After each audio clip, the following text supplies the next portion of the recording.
1992년부터 1995년까지 있었던 보스니아 내전은 수많은 이들의 생명과 터전을 잃게 만들었습니다.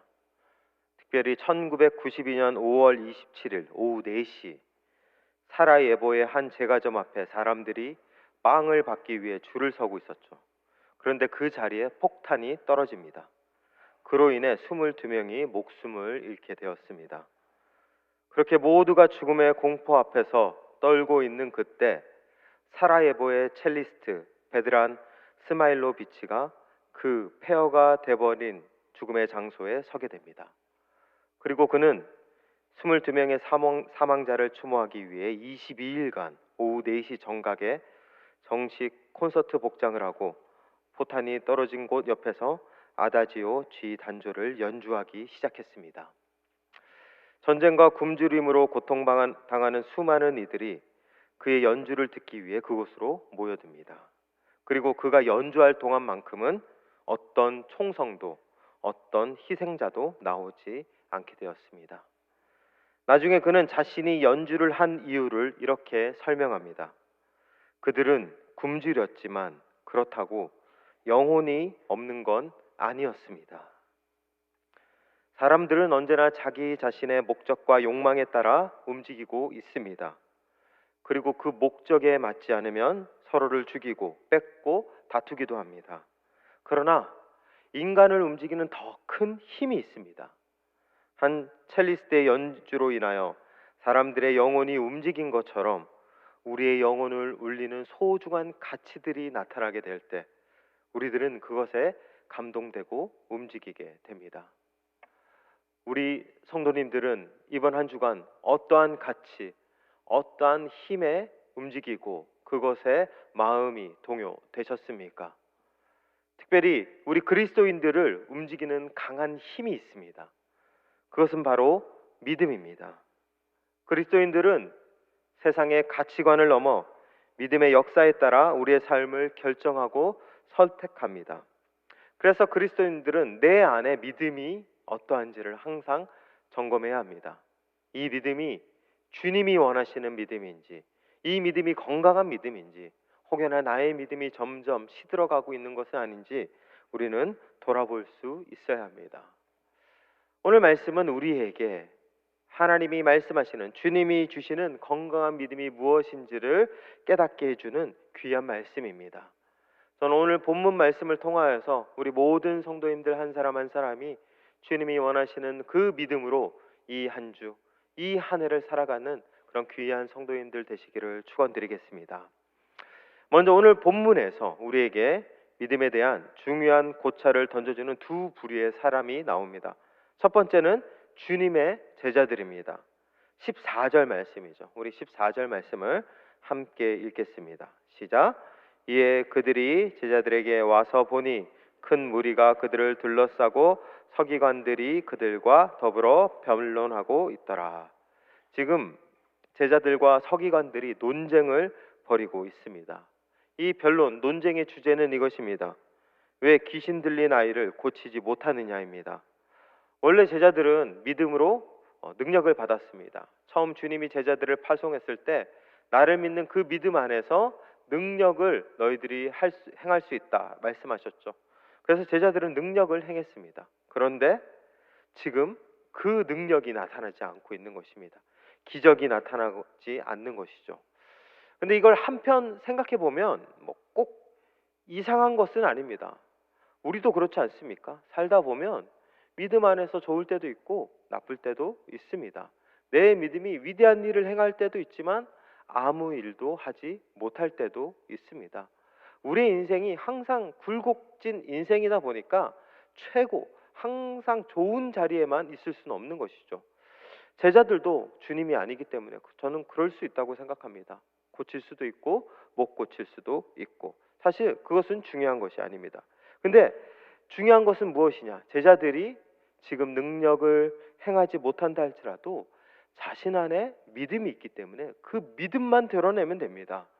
나에게 기적이 없다 할지라도 예수님을 믿는 그 믿음 안에서 제자들은 서기관들에게 설명하면 됐는데, 중요한 것은 이 설명이 되지 않는다라는 것입니다.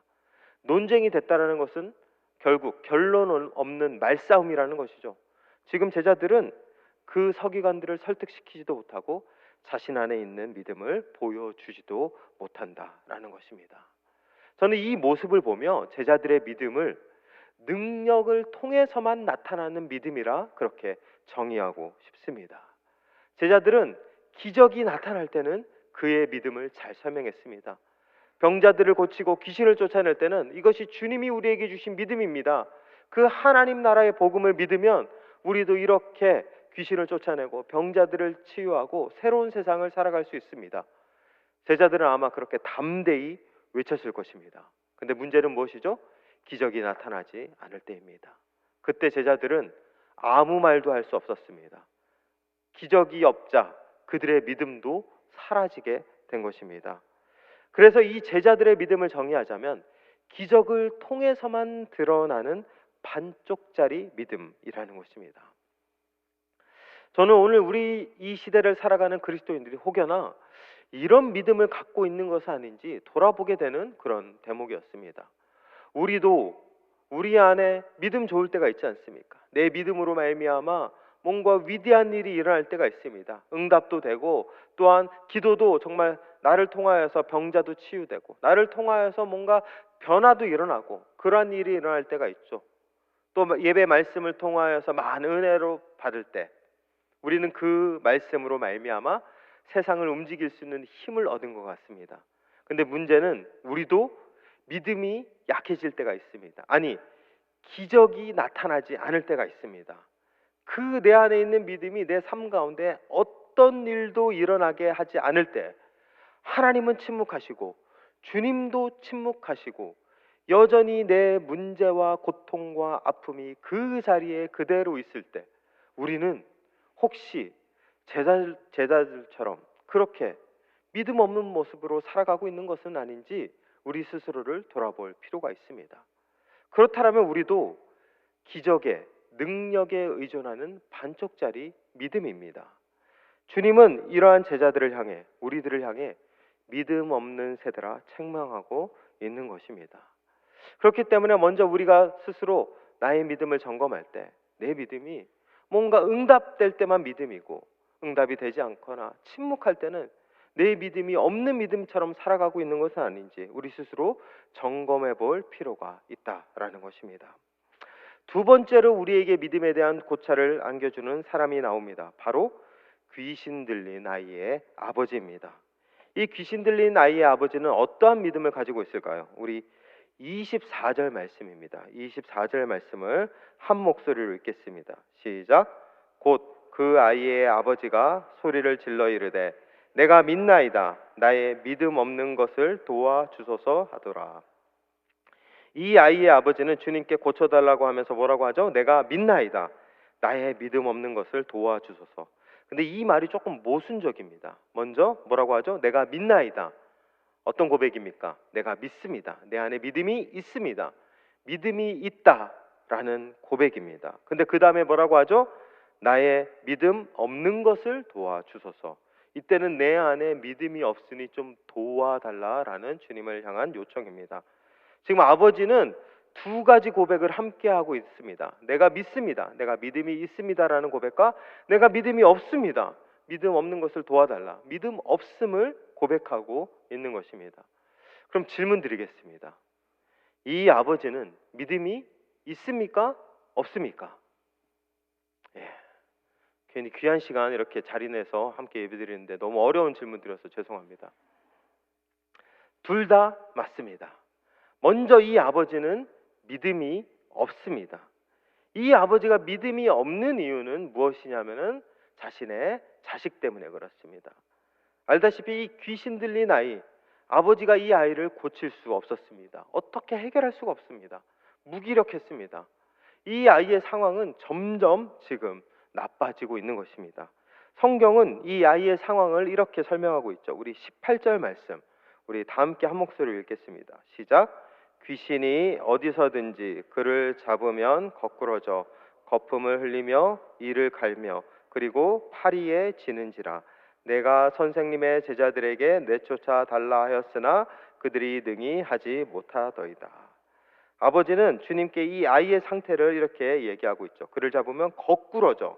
이때 이 거꾸러져라는 이 단어 어떤 의미일까요? 찢어 놓는다는 의미입니다. 이 단어가 쓰이는 또 다른 복음서가 있습니다. 어디냐면은 새 포도주는 새 부대에 담긴다는 비유 말씀입니다. 그때 낡은 가죽에 헌 가죽에 새 포도주를 넣으면 그 부대 자국의 그 부대가 상하여서 터진다, 찢어진다라고 그렇게 고백하고 있습니다. 결국 그때 찢어진다. 지금 여기서 거꾸러진다. 같은 단어입니다. 지금 귀신은 이 아이의 인격을 찢어놓고 있습니다. 정상적인 삶을 살아가지 못하도록 이 아이의 인격을 다 망가뜨리고 있는 것이죠. 그리고 보면 파리해진다라고 나와 있죠. 이때 이 파리해진다라는 말은 시들해진다라는 말입니다. 꽃이 싱싱했을 때는 곳곳이 서 있었는데 이 꽃이 점점 물을 못 주고 하면서 시들어지면서 풀이 죽고 그렇게 사라지게 되죠. 그처럼 이 아이는 죽음을 향해 가고 있었습니다. 인격이 다 찢어져 버리고 죽음을 향해 가고 있는 이 아이를 보며 아버지에게 믿음은 어떻게 할 수 없는 속수무책의 불가능의 자리였습니다. 그렇기 때문에 이 아버지는 믿음 없습니다. 고백할 수밖에 없는 것입니다. 그래서 이때의 믿음 없습니다라는 그 고백은 내 안에는 이 아이를 살릴 믿음이 없습니다라는 고백이죠. 그런데 아버지는 또 뭐라고 하죠? 내가 믿나이다라고 그렇게 고백하고 있습니다. 이때의 믿음은 어떤 믿음입니까? 이때의 믿음은 아버지에게 말씀하시는 주님의 믿음입니다. 주님은 이 아버지에게 믿는 자에게는 능히 하지 못할 일이 없느니라 말씀하셨습니다. 절망에 빠진 아버지에게 내가 이 아이를 고칠 수 있다. 네가 믿음이 있기만 하면 내가 이 아이를 반드시 변화시켜 줄 수 있다. 주님이 말씀하고 있는 것입니다. 아이의 아버지는 주님의 믿음을 보았습니다. 내 안에는 믿음이 없는데 주님 안에는 내 아들 고칠 수 있는 믿음이 있구나. 그래서 아버지는 그 주님의 믿음을 붙잡고 주님 앞에 고백한 것입니다. 내가 믿습니다. 내 안에는 믿음이 없지만 이 아이를 살릴 믿음이 주님 안에 있는 것을 내가 보았기 때문에 그 믿음을 의지하여 나도 믿습니다 라고 고백한 것입니다. 그렇기 때문에 이 아버지의 믿음은 자기 자신 안에 있는 믿음이 아닌 주님의 믿음입니다. 놀라운 것은 그 믿음이 이 아이를 살리는 은혜의 도구가 된 것입니다. 사랑하는 우리 모든 성도님들, 우리에게 필요한 믿음이 무엇일까요? 내 안에 뭔가 대단한 믿음이 있는 것 같지만 이 믿음은 능력이 있을 때만 나타나고 능력이 나타나지 않으면 사라지는 반쪽짜리 믿음입니다. 또한 상황의 그 벽 앞에 무기력한 우리 자신을 보며 어떨 때는 없는 것처럼 살아갈 수밖에 없는 것이 우리의 믿음입니다. 그러나 이 믿음은 보잘것없지만 우리를 향한 주님의 믿음이 있습니다. 우리를 통해 역사하시고자 하시는 주님의 은혜가 있습니다. 주님이 우리에게 요청하시는 것은 그 믿음으로 살아가라라는 것입니다. 나의 믿음으로 살아가게 될 때, 나의 믿음이 너희 안에 들어가게 될 때, 이 믿음을 보며 함께 손잡고 나아가게 될 때, 그때 너를 통하여서 능히 하지 못할 것이 없겠다, 없게 하겠다, 그렇게 주님이 우리에게 말씀하고 있는 것입니다. 우리 모든 성도님들, 그래서 권면합니다. 선포합니다. 주님의 믿음으로 살아가시기를 축원드립니다. 주님의 믿음이 우리의 믿음이 되어서 날마다 그 믿음 안에 살아가는 자들이 되길 바랍니다. 성경에 나오는 수많은 이들은 그 믿음 안에서 위대한 일을 일으킨 자들입니다. 그 믿음 안에서 온전하게 하나님의 기적을 보았고 행했고 누렸던 자들입니다. 이것은 성경의 인물들이 특별한 인물들이라서 행한 것이 아닙니다. 그들도 우리와 같은 성정을 지닌 자들입니다. 그들도 우리와 똑같은 사람이고 연약함을 가졌습니다. 중요한 것은 그들은 나의 믿음이 아닌 나에게 말씀하시는 주님의 믿음을 보았습니다. 그렇기 때문에 우리도 날마다 능치 못한 일이 없는 완전한 자, 완전한 삶, 불가능이 없는 삶을 살아가기 위해서는 우리도 먼저 주님의 믿음을 집중하여 볼 필요가 있습니다. 그렇게 살아가게 될 때 하나님이 우리의 삶 가운데 놀랍도록 역사하여 주실 것입니다. 능히 하지 못할 일이 없는 자로 우리를 만들어 주신다라는 것입니다. 그런데 여러분들의 삶 속에서 그렇게 주님의 믿음을 바라보면서 여러분들은 모든 것을 이루셨습니까? 사실 우리가 주님의 믿음을 바라보며 은혜 받을 때 뭔가 하나님이 응답하실 때도 있지만 어떨 때도 있죠? 거절할 때도 있습니다. 하나님이 안 된다, 그거 못한다, 그거 불가능하다, 우리에게 말씀하실 때도 있습니다. 그럼 우리 안에 어떤 마음이 들죠? 하나님은 능히 하지 못할 일이 없다라고 말씀하셨는데 왜 이것은 못하십니까? 왜 이것은 안 된다라고 하십니까? 우리 안에 의문이 들 수 있죠. 이것은 하나님이 불가능해서 그렇게 하지 못한 일의 영역입니까? 질문이 들 수 있다라는 것입니다. 그런데 우리가 이것을 기억해야 합니다. 주님이 거절하신다고 해서 그것이 불가능이 아니라는 것입니다. 주님은 우리의 자리를 거절하시지만 그 거절의 자리를 통하여서 또 다른 능력을 일으키시는 분이시라는 것을 우리는 잊지 말아야 합니다. 그것을 경험한 사람이 있습니다. 바로 사도 바울입니다. 사도 바울에게도 육체의 가시가 있었습니다. 그 안에 정말 그의 삶을 괴롭히는 그런 큰 질병이 있었던 것 같습니다. 그래서 사도 바울은 그 질병을 낫게 해달라고 하나님께 3번이나 기도했습니다. 그런데 하나님이, 우리 주님이 응답해 주셨나요? 아니요. 우리 주님이 안 된다, 못한다 라고 말씀하셨습니다. 사도 바울은 거절당했습니다. 그때 사도 바울이 어떻게 반응했을까요? 아, 주님 이거는 못하시네, 주님 이 영역은 해결할 수 없는 그런 영역인가 보네, 어쩔 수 없지, 뭐 그냥 이대로 살아야지. 사도 바울이 이렇게 체념했을까요? 아닙니다. 사도 바울은 그 주님의 거절을 통하여서 또 다른 은혜를 경험하였습니다. 그 고백이 바로 고린도후서 12장 9절 말씀입니다. 우리 말씀을 한 목소리로 읽겠습니다. 시작. 나에게 이르기를 내 은혜가 내게 족하도다. 이는 내 능력이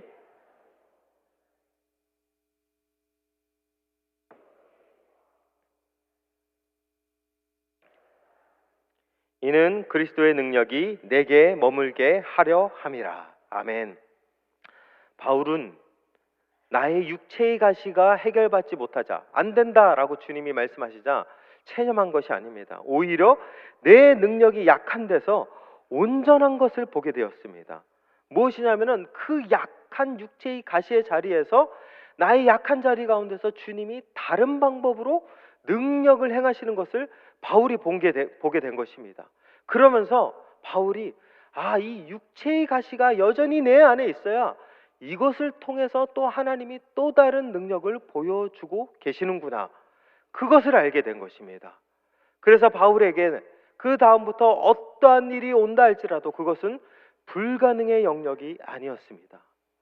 고난이 온다 할지라도, 일주야를 바다에서 파선하여서 그렇게 방황한다 할지라도, 40의 가만매를 그렇게 맞는다 할지라도, 돌에 맞아 죽는다 할지라도 그것이 사도 바울에게 저주고 고난이고 아픔이 아니었습니다.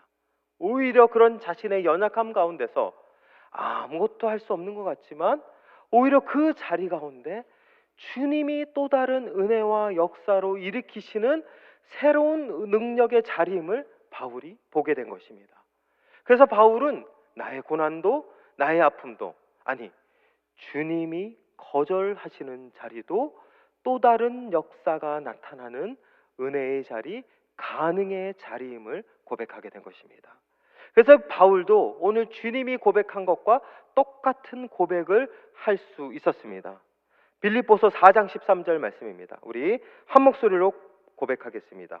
내게 능력 주시는 자 안에서 내가 모든 것을 할 수 있느니라. 아멘. 바울도 주님처럼 내가 주님 안에서, 믿음 안에서 모든 것을 할 수 있다.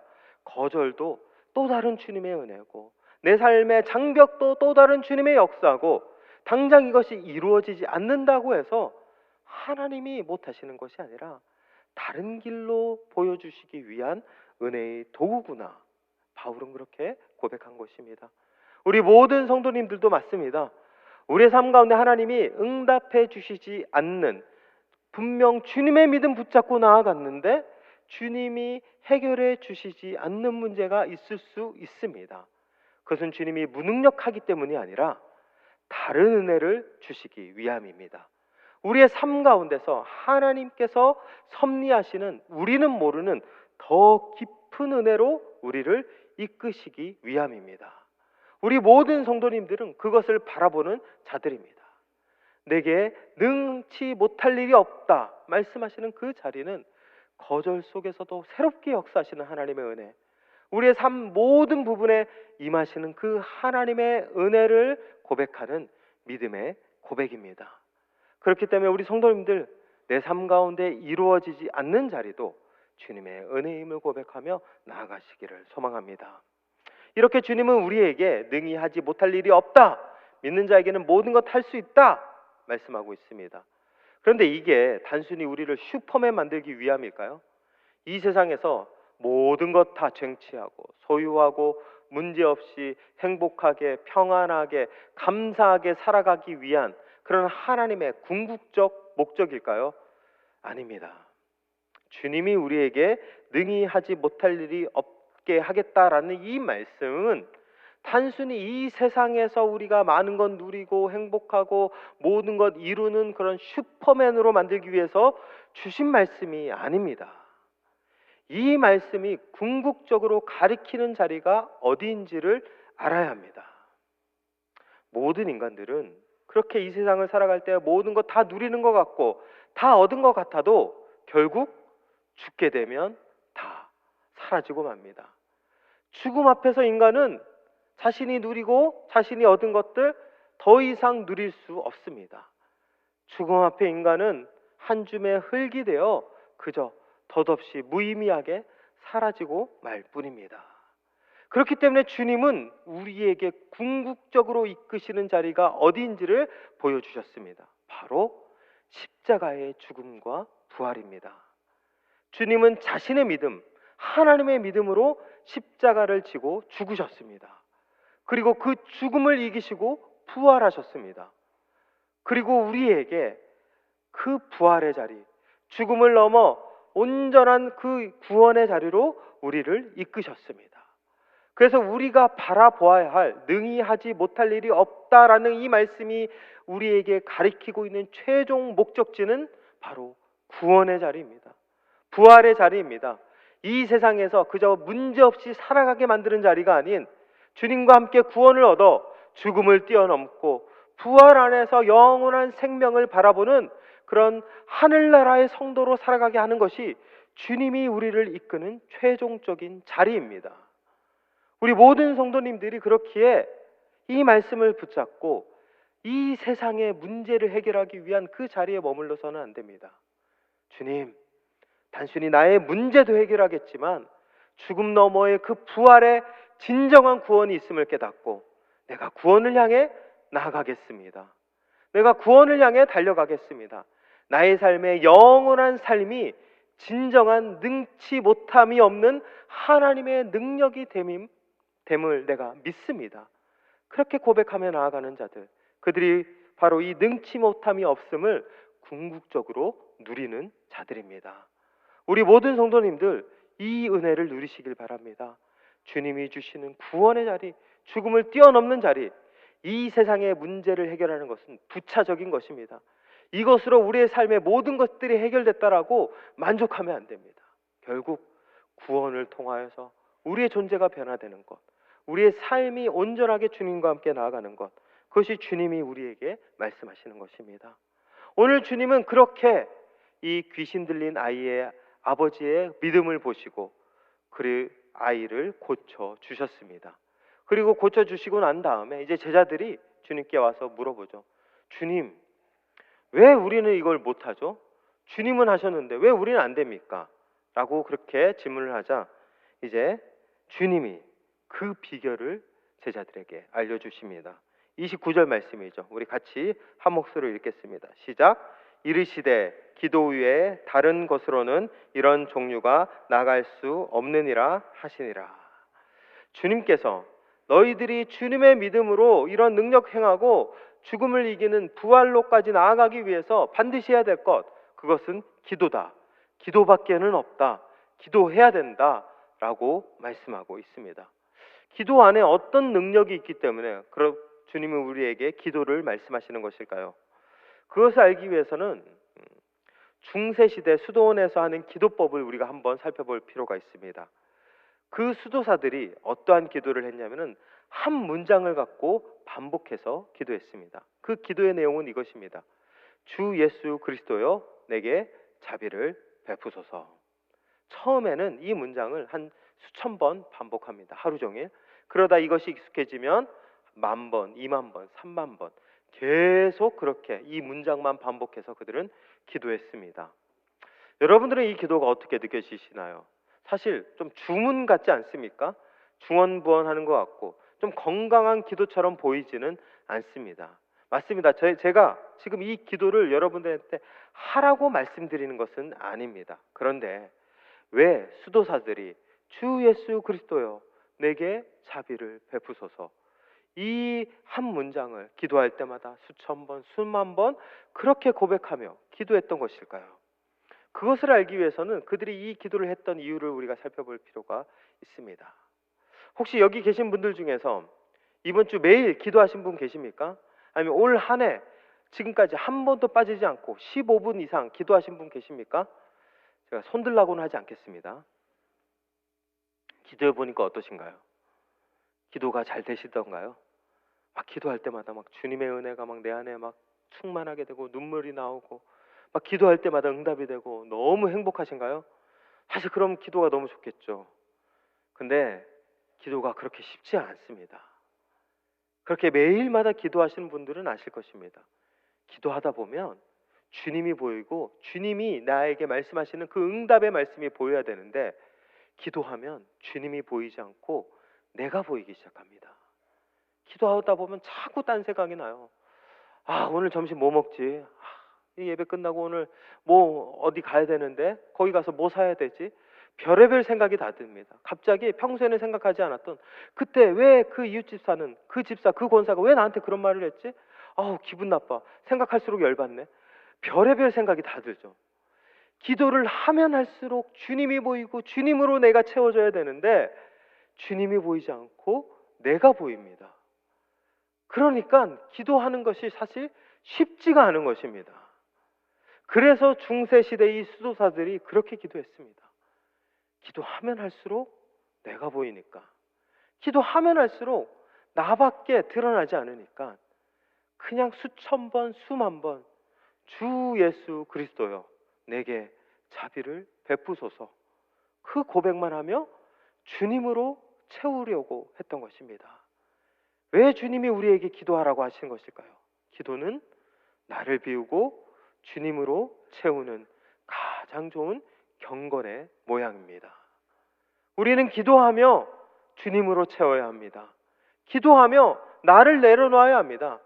이미 내 안에는 내가 알지 못하는 수많은 자아와 욕심이 나를 가득 채워 있습니다.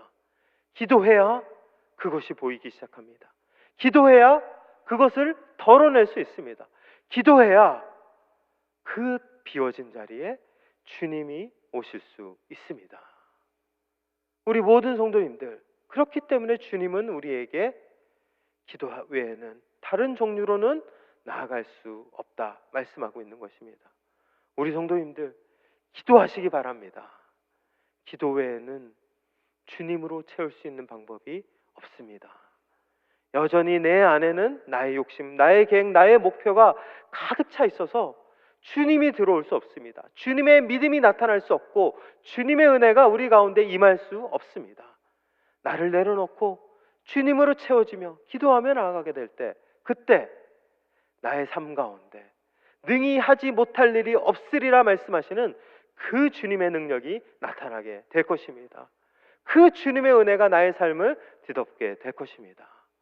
오늘 이 말씀을 기억하면서 기도하며 나아가는 우리 모든 성도님들 되시기를 축원드립니다. 주님의 믿음, 그 믿음으로 기도하고 나의 삶이 채워져서 나의 삶에 날마다 감사하며 나아가는 우리 모든 성도님들 되시기를, 올 한 해 되시기를 주님의 이름으로 축원합니다.